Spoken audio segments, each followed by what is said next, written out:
looking at the pitching market, I'm curious what you think about Tatsuya Imai. He has tremendous upside and wouldn't cost a qualifying offer like most of the top pitchers, but there's definitely some uncertainty there. Do you think he's worth the risk? Joe, have we talked about Imai yet?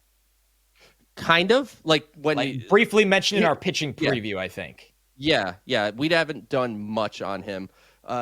Exciting young pitcher. 27 years old. Fastball will get up to 99. He could stand to elevate it a little bit more, but he has like the kind of arm slot that you're looking for to do so. He throws a slider, which very uniquely is like a backup slider, but almost all the time a backup slider. You know how like sometimes you'll be watching, it's just like, oh, that slider backed up on Diaz. Like Imai is almost, I think it's intentional because it happens so much, intentionally throwing backup sliders, which have really confused NPB hitters. I don't know how that will translate to America because I don't know of any pitcher that is throwing backup sliders all the time. He mixes in a splitter, like, often is for Japanese pitchers.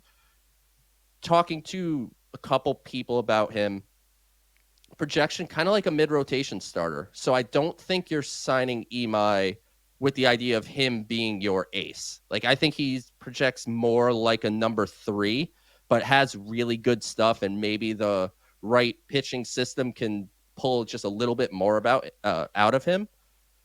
The key here, Connor, is he's not attached to the QO, which is key. Right. I just said key twice, but he's not attached to the qualifying offer.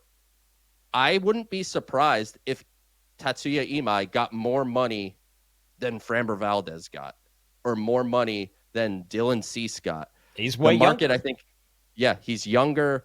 There is risk, but at this point, the risk of coming from Japan to America is not the same as it used to be. No. Like they have all the advanced data over there, and there's people incredibly smarter than you or I that know what percentage change there is because it's a different baseball in the NPB. It's a smaller ball with more raised seams, so it's a little bit different than the major league ball.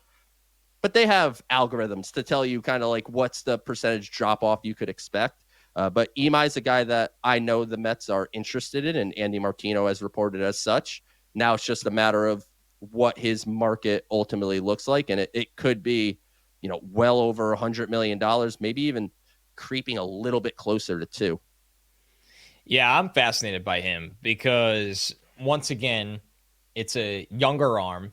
The upside is always tantalizing with a guy like this, and of course, we're factoring in the downside. But it also fits the mold that we know Stearns likes to upgrade the team as much as possible with surrendering the least amount of assets possible. And the qualifying offer not being attached is it's a big feather in the cap here for sure. So I like that shout out from Mikey Ray, and I think the Mets would absolutely be interested here. It just kind of fits, kind of what they're looking for in a sense.